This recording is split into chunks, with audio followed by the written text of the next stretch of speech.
What's up, everybody? Cort Smith from Bet the Prop here, joined by my friend Ben Battle to talk some Super Bowl future bets. Ben, how are you, man? Cort, I'm doing awesome tonight. Really happy to be on here. Excited for the NFL playoffs coming up. Yeah, and I And know you've I, been spending the last few days breaking down a little bit of the big tournament that's going to kick off on Saturday morning. So let's dive right into it. We're going to look at some of the best Super Bowl futures bets on the board, and in the process, hopefully learn a thing or two as we give you some of the best bets that you can be making. So Ben, just give me an idea of how you sort of attack this tournament and where and how you went about looking for value. yeah, so the first and foremost, you have to look at what the odds are for each team and go from there, see who the favorites are. So Bovada has New Orleans as the heavy favorite at plus 240, then the Rams at 425, Kansas City 470, and then going down from there with the Patriots at 650. And the very first thing that I know about the playoffs is that in the last 5 years, the Super Bowl has consisted of two teams that have had a first round bye in all 5 years. So in the last 5 years, zero teams who haven't had a bye have made it to the Super Bowl. And in my opinion, that eliminates lots Yeah. of the smaller contenders as strong betting propositions. Yeah, it's a good start. And I mean, even breaking that down even further, if I'm not mistaken, I believe of those 10 teams in the last 5 years, 9 of those have been number one seeds. Correct. Yes. So that's crazy. That's crazy. So, I mean, basically, if we just sort of looked at New Orleans and Kansas City and sort of ended the show right now, we'd be in probably pretty decent shape, I guess. Yes, sir. Can't deny that. Yeah, so New Orleans and Kansas City definitely in play. Then the Rams and the Patriots are the other two teams with the bye. So those are the four that I really decided to put my focus in on. Again, lots of the long shots. Just Okay. Well, we'll get to some of those long shots in a little bit. Let's start at the top, and the Saints being given the absolute best odds here by quite a considerable margin. I have to say I'm a little bit surprised by that, and I know you were a bit surprised as well once you started to dig into the underlying numbers on the Saints.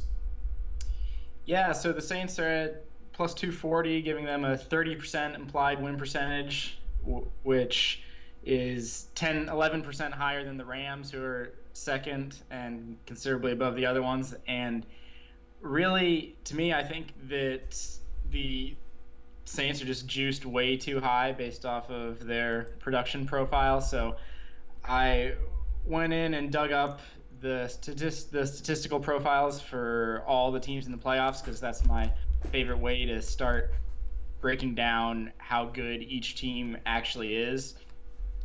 So some of the relevant stats I looked at are on the offensive side and defensive side: yards per play, yards per attempt, and then net yards per attempt, between the difference between the offensive and defensive yards per play created versus yards per play allowed. So when you look at the offensive side of the ball, you see that the Saints, Chargers, Chiefs, and Rams, and also the Colts, all are kind of in this above 8 yards per attempt range and above 6 yards per play range.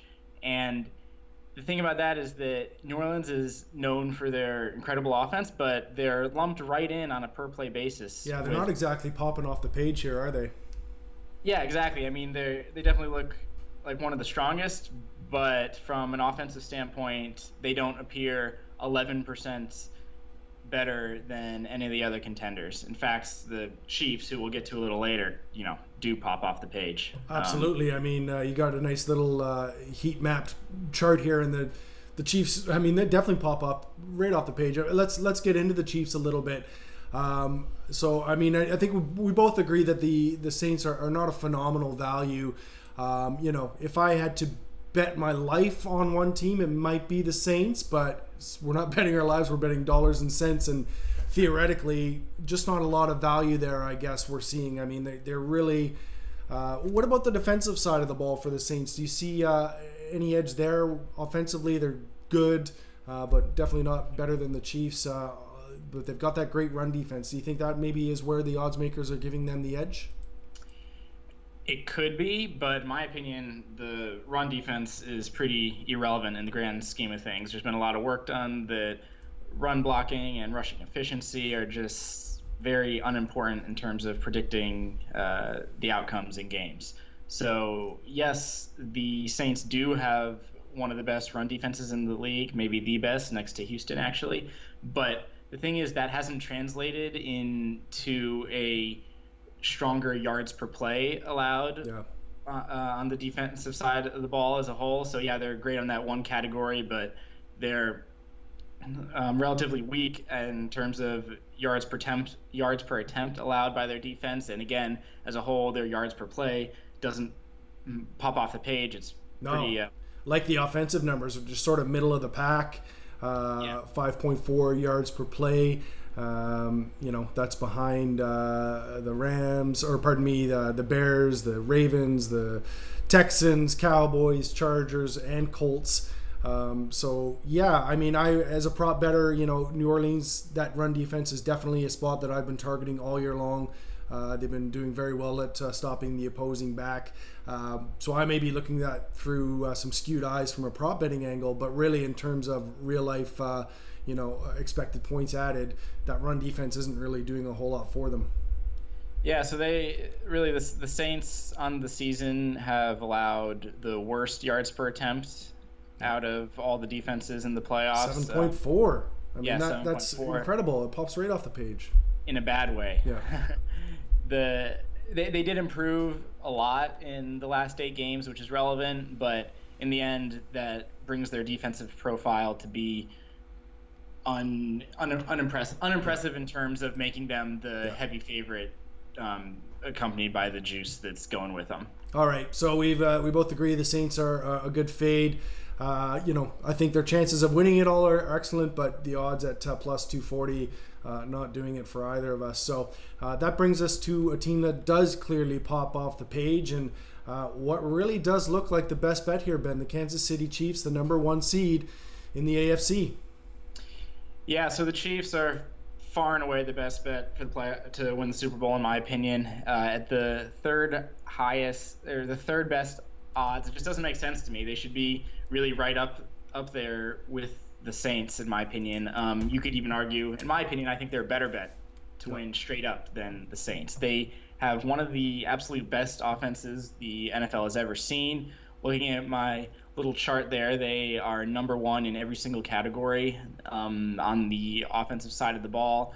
Yards per play, yards per attempt, net yards per attempt, which takes into account their defensive efficiency too, and then of course the amount of points they're putting on the board as well. What's happening here with the Chiefs then? Why not that we're complaining about getting a discount, but why are we getting a discount? Yeah, so I think one thing is that there's the perception that their defense is absolutely horrible, which has a bit of merit because their defense isn't great. But it's not Rams bad. It's not Philly bad. That's for sure. Yeah, correct. Yeah. So when you look at break down the defensive chart on a per play basis, they rank very similarly to New Orleans, New England, and even better than the Rams. So the 4 teams that we're talking about, all their defenses kind of blend together a little bit. Like it's difficult to find an edge on the defensive side of the ball for the 4 teams with the first round bye that we're really zoning in on. So again, it just puts you right to the offense that, wow, the Chiefs legitimately have a better offense than everybody else by a sizable margin, and that just makes them such an attractive proposition. Yeah, and I can't help but wondering if part of what's also going on here is, fair or not, these markets can be driven by public perception, and the fact is, the big losses for the Chiefs this year have all come in big primetime spots. And they were all sort of ridiculous losses that very easily could have gone the other way. So I kind of wonder if that sort of stained the perception of the Chiefs, and that might be giving us a bit of a discount. But, I think that's working in our favor. I think anytime a team this good loses a couple of close games, that kind of thing tends to regress. They're not always going to be losing the close games like that. Yeah, exactly. again, so they're 2-4 against other playoff teams, I Yeah. believe, which isn't impressive. But again, I prefer to look at the per play efficiency because I feel like that's more predictive than the final scoreboard, in my opinion. And it's clear that the Chiefs pop off the page. And I agree that their record in those key games is likely having an influence on where Yeah. the odds makers are putting them. And then, of course, the old, Andy Reid can't get it done in the playoffs, rookie quarterback Yeah. narratives, probably all pushing the price down a little bit on the Chiefs as well, I would guess. Yeah, I can't really buy into those. Like Yeah. in Andy Reid, yeah, he's had some weak playoff performances with some questionable play calling here and there, but the guy's overall sample is a phenomenal coach. He's 500 in the playoffs over his career, but I think it's 18 and 19 overall, Yeah. which is a pretty sizable sample for a coach Sure. in terms of number of playoff games played. So he's experienced, and of course, he's built the absolute monstrosity of an offense that is largely fueled by the scheme he's generated and how he's using the prolific talents of each of his players absolutely perfectly to the plays he's calling. So I don't buy the Andy Reid discount, Yeah. or the Andy Reid makes them a worse bet, that kind of thing. Yeah, I just don't think if there's any anything, merit. it's kind of playing into our favor and giving us a little bit of value there. I like that a lot.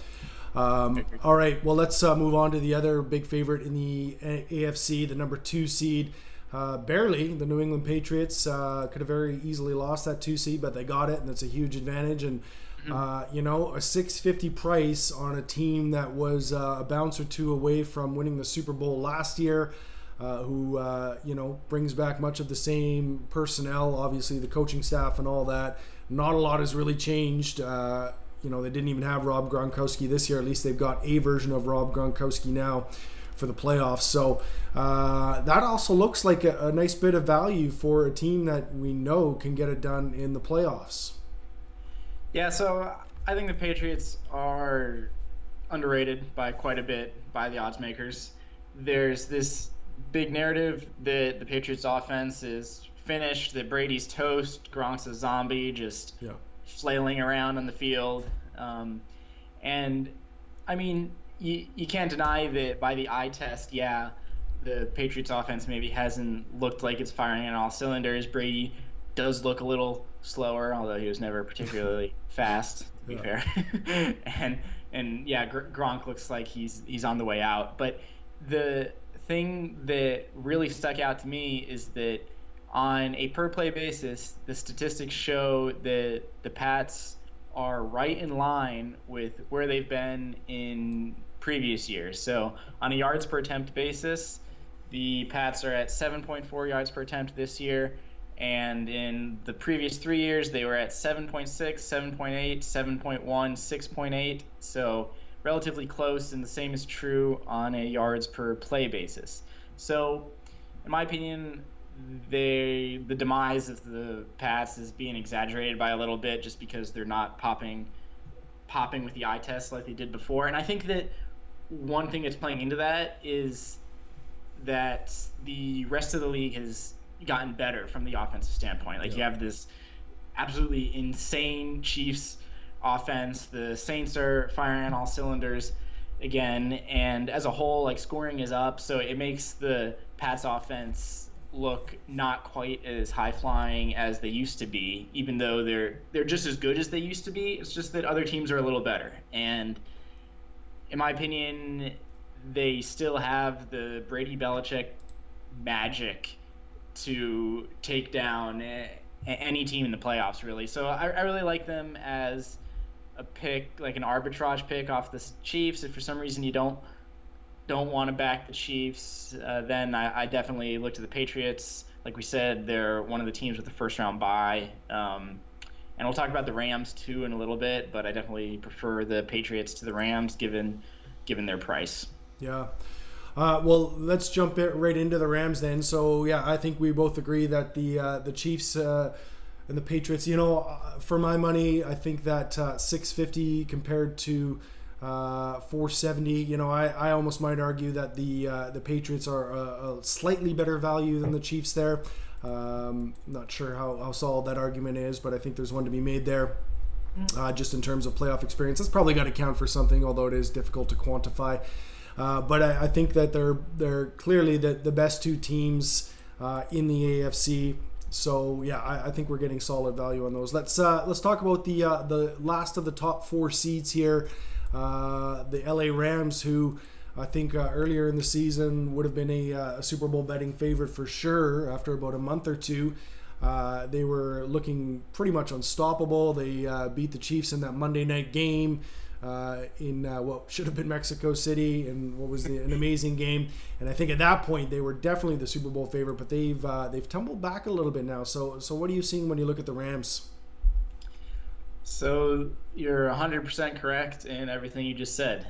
They opened the season, as a whole on the season, they're a top 4 offense in terms of yards per attempt, yards per play, etc. But in the last 8 games, man, have they dipped off compared to their season averages. So Jared Goff's averaging a whole 1 yard less per attempt than he was, or than he has been over the entire season sample. So it's dropped from 7.9 yards per attempt to 6.9 yards per attempt. And it's kind of hard to pinpoint exactly why that change has occurred. One thing to definitely look at is the loss of Cooper Kupp. Obviously a very important receiving option in that trio of Rams receivers that play 90% of the snaps every single game and tons of 3 wide receiver sets. Obviously Cooper Kupp's important and has contributed to the Rams not producing at the same clip.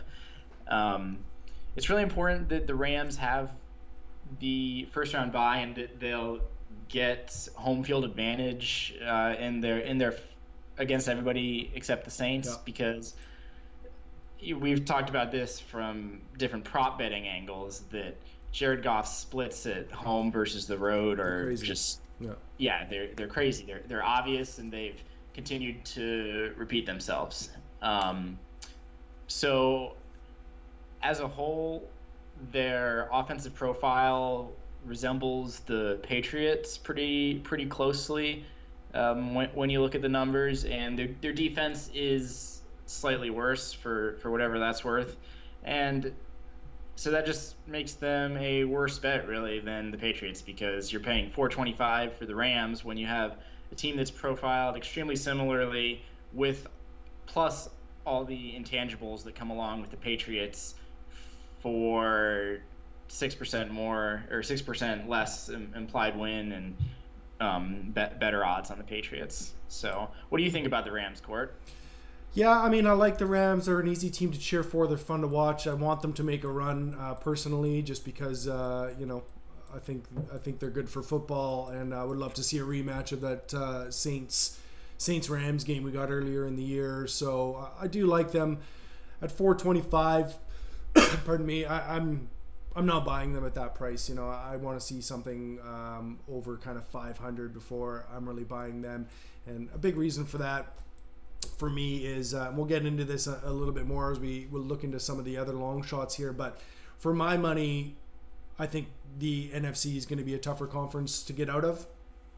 I just think that the teams there are better, the offenses are better, the coaching is better, and so I just think getting out of the NFC is going to be tough for whatever team does it, and so for that reason I tend to put a little bit more value on the AFC side of things, and at $4.25, I mean, when I can get KC for essentially the same price, a little bit more, and let's look at, excuse me, let's look at this chart. Let's look a little bit more objectively. Forget about what I think. We got this great chart that you put together of the implied win percentages compared to some of the models that Football Outsiders and 538 put together.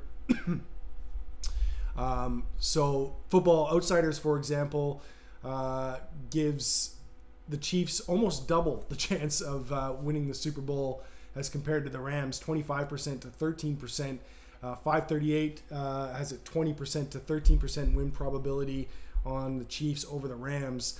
So, even just kind of putting on the blinders here and looking at it through an analytical lens, the Rams are horrible value, possibly even worse than the Chiefs, depending on your perspective, I guess. Saints, pardon me. So looking at that, I mean, you talked about the Chiefs, and I think it's clear looking at these percentages. But I mean, really, I think the Rams, New England is a weird price, and the Rams are like, I think New England being the kind of two seeds. I would probably give the Rams and New England the same odds of winning, and that's what we've seen from the Football Outsiders in 538, right around 13% for both teams, and that makes a lot of sense. Obviously, they're both the two seeds. They both have great offenses and pretty good defenses.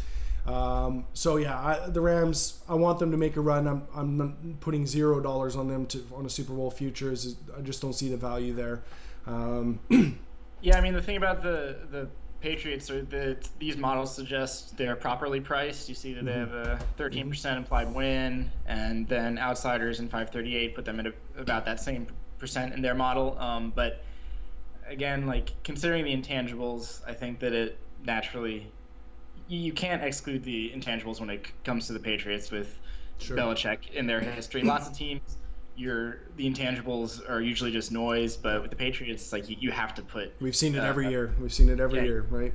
You have to put some merit into it, and again, like you said, the Chiefs really pop off the page as the best value. Like, these models are a great litmus test. Just like, boom, the value's there. Like, excluding all the other things, like the you can point to this source as boom, the Chiefs give you a ton of value. And again, that's why they're definitely the best bet. The Patriots, like I said, they fall into more of the, I don't like the Chiefs, but I still want to place a futures bet, in my opinion. I think the Chiefs definitely have actual value in placing the wager. Yeah. Any credence? I mean, I kind of threw that out there flippantly, but is there any credence to that thinking that the NFC presents as more tough teams than the AFC, or is that just sort of bias on my part from what you've seen in the numbers? I think that Chicago presents a significant threat, but I think that I like the Colts, Chargers, and Ravens more than the other three teams, than the other three NFC teams, to be honest. Like, who do you like more, or which team do you think's better, the Seahawks or the Colts? The Colts. I agree with you. Like, I think that the Colts have definitely exploded a little bit in the second half. Andrew Luck's yards per attempt has spiked all the way up to 7.8 in the last 8 games, which puts their offense more in the elite category. It's really fueled by their improved offensive line. Like, Luck went 5 games or something without taking a sack, and that's impressive in itself, especially when you compare it and they saw a big turnaround on defense as well, not just on the offensive side of the ball. Yeah, you're right on that as well. They started allowing fewer yards per attempt yards per play in the second half of the year. So, yeah, you may be right. I think maybe just a bit of bias there on my part. I think that the NFC has been stronger over the last few years, but you're right. I think you maybe changed my mind on that. Maybe the AFC, and as well, maybe Baltimore is a team we can get into a little bit here in terms of, they're presenting a really interesting price because they are, like the Bears, they have to play this weekend, but the Bears' odds are almost twice as good as that of the Ravens, and we see that not borne out, I should say, in the models. Chicago's being given about a 6 and 7% chance of winning, and then Baltimore 4 and 6% on Football Outsiders and 538 respectively. So really, I mean, I think both their chances of winning it all are about the same, but Baltimore playing plus 1,300 as compared to the Bears plus 675. Not that I love the Ravens, but that seems like a pretty good price for a team that has been red hot. And, I don't know how much you would have looked into this kind of thing, how much it matters that teams that are hot going into the playoffs. I have a feeling not as much as we think. It seems to be kind of a narrative-based thing, but Ravens certainly have been hot, no matter what. I think they've won 6 of the last 7.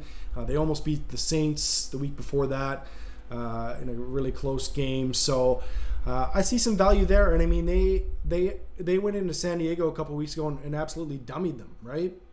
Mm-hmm. And they've looked very good. Yeah, so in terms of the teams that are hot narrative, I think that's probably borne out in the first round bye statistics. Like, if it's true that teams that are hot, stay hot and have a chance to win the Super Bowl, then likely we'd have seen more wild card teams in the last 5 years even make it to the Super Bowl, right? So, because generally, the teams that are hot, they spike right at the end to barely make the playoffs, and boom, they're firing on all cylinders, and you think they can make a run, but that just hasn't happened in the last 5 years. So I think the Ravens are interesting, though. One thing I want to talk about is their ball control style of offense. I think it's really interesting, and that some of the perception of it is maybe a little misguided, in my opinion. I don't know. I'd like you to chime in on this too and tell me what you think. So the Ravens, since putting Lamar Jackson in, as everybody knows, they're super, super run heavy, and one point that's always made is that how awesome it is that they control the ball so much, and that they generate such few possessions on the game as a whole, and why that's such a positive for their team. And I think that analysis is a little misguided, because the only thing that reducing the number of possessions does is implements more variance in the outcome of the game. So increasing the variance by a lot is great if you're not a good team, right? Because if you're not supposed to win, then you want the game to be as short as possible so that variance is higher, obviously. And if you're the best team in the whole league, then you want the game to go on as long as possible and there be infinite possessions so that you win. So, but in and of itself, the idea of limiting the total number of possessions in the game, it's not a good thing, in my opinion. It's only a good thing if you're trying to increase the variance because you're not favored to win the game. What do you think about that? And maybe what do you think about the Ravens' offensive potency as a whole? Yeah, you might have a point. In terms of win probability for team, it's not something that I have looked into closely.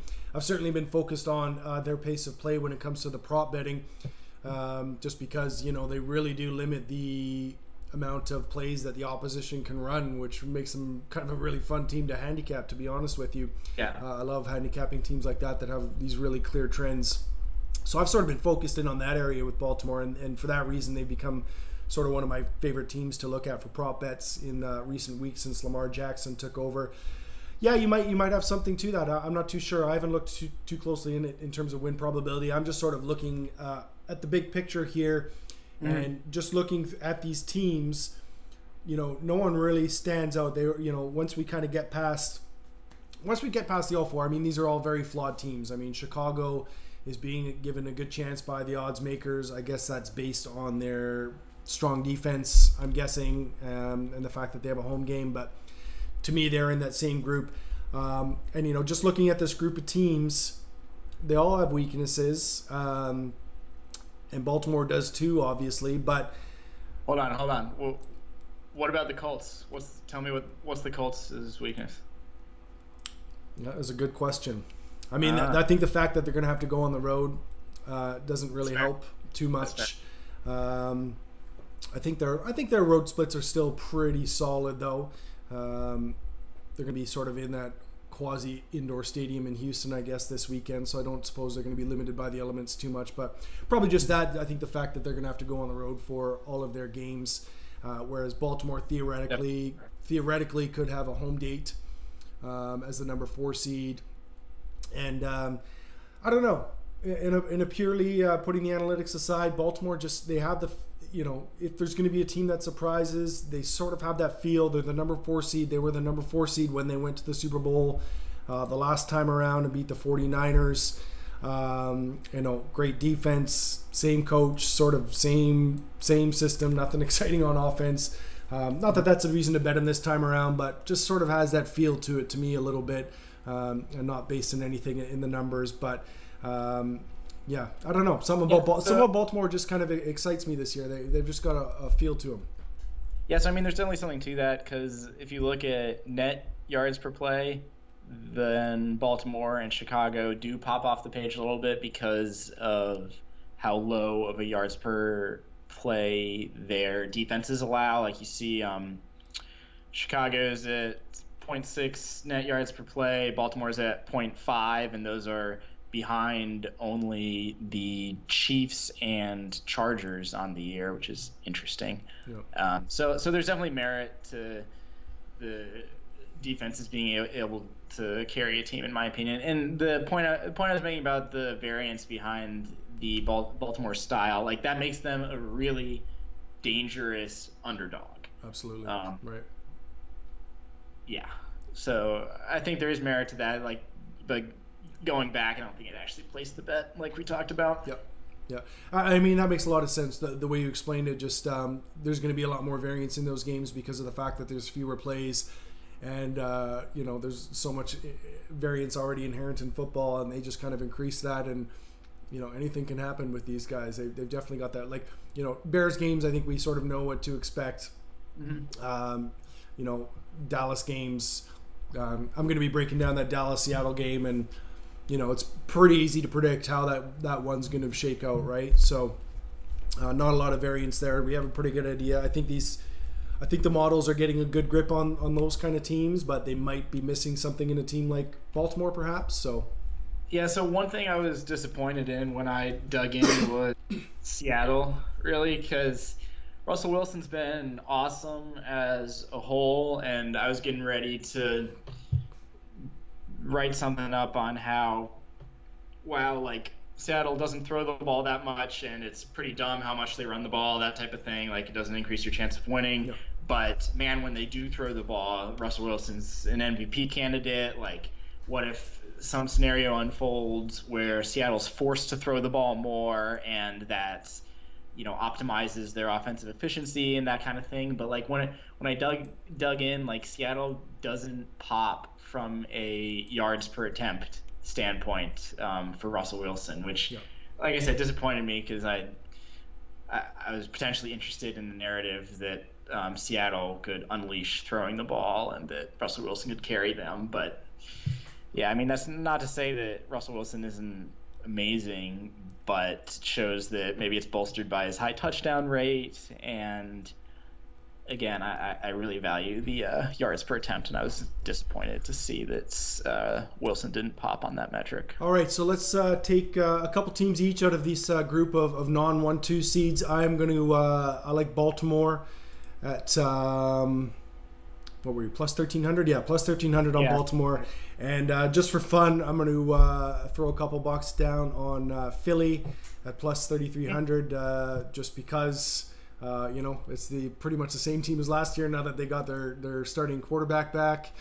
And, I think it'd be a lot of fun. And why not? I mean, they weren't supposed to be there last year. So I'm going to put a couple bucks down on them just for fun. Give me your two teams out of the top four, besides the top four, I should say, that you're putting money down on. Certainly the Colts and the Chargers. Chargers, okay, interesting. Yeah, I'm with you on the Colts, especially, and the more we're talking about this, and I'm thinking about it, I think they're lovely value. We're seeing a win probability of 4% and 3%, which is better than Dallas, for example. Dallas has just a 1% chance according to the Football Outsiders, yet they're paying $2,500, whereas the Colts are paying plus $3,000. So I definitely think there's value on that side of the ball or that side of things for the Colts. And I mean, they're red hot, aren't they? So I definitely like that pick as well. Okay. Yeah. Go ahead, Ben. The reason I like the Chargers and Colts is just because they have had stretches where they pop from an offensive efficiency standpoint. Like the Chargers were one of the on the season, they look like one of the most elite offenses, and the Colts in the second half of the season, last 8 games, are in that category as well. Chargers had 2 bad games to end the year, but if I'm taking long shots, I'm looking at teams that have that offensive upside with Luck and Rivers, who's been an MVP candidate on the whole this year. That makes a lot of sense. Okay, Ben. Well, we're going to wrap things up pretty soon here. Before we do, let's go through this weekend's action real quick, and let's pick some winners here between the 4 games, starting with the Colts. And they're on their way to Houston to take on the Texans. That line moved quite a bit, didn't it? I think it opened at about 2.5 in favor of the Texans, and now -1 for the Texans. So obviously some money coming in on Indy, and it's a really interesting matchup. Both of those teams, both those games between those teams decided by 3 points already this year. Probably going to be a close one again. Who do you like in that game? I like the Colts. Yeah. I think that the Texans are overrated. Their pass defense is absolutely abysmal. Yeah. We've attacked them on the prop betting angle, and pass defense is super important in terms of winning football games. And there's just been really bad. I think that Luck can definitely exploit that and make them pay. Like Houston has allowed 7.5 yards per attempt in the last 8 games, which is the worst mark in the playoffs. I think their offense is definitely good, but I think that it's not better, and their offense isn't better enough than the Colts' offense, such that their defensive deficiency is negated. Yeah. So I like the Colts. What do you think? Yeah, and I mean the money's moving towards the Colts too. Yeah, like that? Yeah. I mean, I'm going to take Indy. What's not to like about Andrew Luck right now? He just looks like a machine. Great story too, right? Yeah. And how do you not like Andrew Luck? I mean, just an awesome guy. I love watching him play. I love everything about him. Like you said, that offensive line's dominant. That defensive unit has really come into its own. Huge turnaround during this season. And they're playing so well. So yeah, I'm gonna take Andrew Luck and the Colts on the road there in a pick'em. One thing I'm scared about though is that if T.Y. Hilton sits, it sounds like it's getting worse. The prognosis on that as the week goes on, isn't it? Yeah, like they released that he wouldn't have played had it not been a really important game last week and that kind of thing. And T.Y. is a big piece, he's their vertical threat, and so I think that does play into it. The other scary news was if the center was going to sit. I think his name's Ryan Kelly. Right. They had some big splits with him out, didn't they, in the run game? Yeah, exactly. Yeah. And in pass protection too, I believe. Yeah. I like it in terms of how it's affected Luck's. Yeah, great points. So yeah, you may want to keep an eye on the status of those 2 guys before you place a bet. Maybe a little bit closer to game time before you, if you want to put your money on the Colts. Maybe wait and see the status on those guys. Okay, the late Saturday game, another one that saw some line movement. Excuse me. Fighting a bit of a cold here and losing my voice, Ben, so we'll wrap this up shortly. But another one that saw some line movement. This one opened at -2.5, and I was chatting with my brother-in-law about it, and he couldn't believe it. He thought the Seahawks should be favored, and I gave him a bit of a sideways look, but he was right because some of that money started to move the other way. So -1.5 for the Cowboys now for me. I'm going to be breaking down this game from a prop betting perspective, and I really sort of see this one playing out in the Seahawks' favor. One thing we talked about earlier in the year is Dak Prescott's struggles against the zone defense. Saw that when they played Indy earlier in the year. He was brutal. Amari Cooper was invisible in that game. The Seahawks do play predominantly zone defense. So I think it's going to be a whole lot of Ezekiel Elliott. I think both teams are going to be establishing the run. I think the under is worth a look there at 43. But I really think the matchups just sort of favor the Seahawks here. And unless Seattle can get some semblance, unless Ezekiel Elliott absolutely dominates, or they can get something going in the pass game, I think the matchup here favors Seattle a little bit. Yeah, one thing I think's interesting about Dallas is that they have not improved on a per attempt basis since getting Amari Cooper. Like they've looked better, and I guess they have been better, but statistically that hasn't really borne itself out. Their yards per play increased by 0.1 over their season average, and their yards per attempt increased by 0.3 over their season average, which really isn't that significant. So No. yeah, I'll definitely back the Seahawks there. Yeah. And both teams played their starters all out in Week 17, so not much of a difference there. All right, the Sunday morning game is going to be the one you're breaking down on Bet the Prop from a prop betting perspective, and that is the Chargers and the Ravens. That one opened at 2.5 in favor of the Ravens, and it stayed there all week. Low total on that one, over 41.5. Boy, hard to ignore the absolutely dominant performance by the Ravens when they met on Saturday night a few weeks ago. They looked clearly the better team. Really limited Phillip Rivers at home. Not going to be any easier now that it's in Baltimore. So I'm going to take the Ravens in that one. What's your take, Ben? Yeah, so one thing to note is the trend of West Coast teams going east in the first round of the playoffs. The splits are pretty poor in terms of the just like point differential in the first half of games, I believe. I don't know if I buy that totally. Like,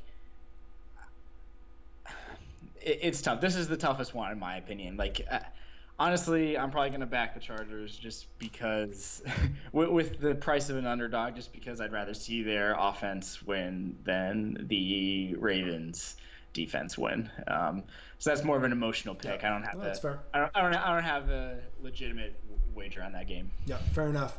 All right, and in the final matchup of the weekend, defending Super Bowl champion Philadelphia Eagles visiting the Bears, who, as we talked about before, maybe getting a bit too much credit from odds makers, and I sort of see this as well in the line. -6 seems a little bit rich for me. I probably think Chicago is going to win the game, but I think I have to take the points there with Philadelphia, who's looked like a much different team with Nick Foles under center. So I'm probably taking the points there.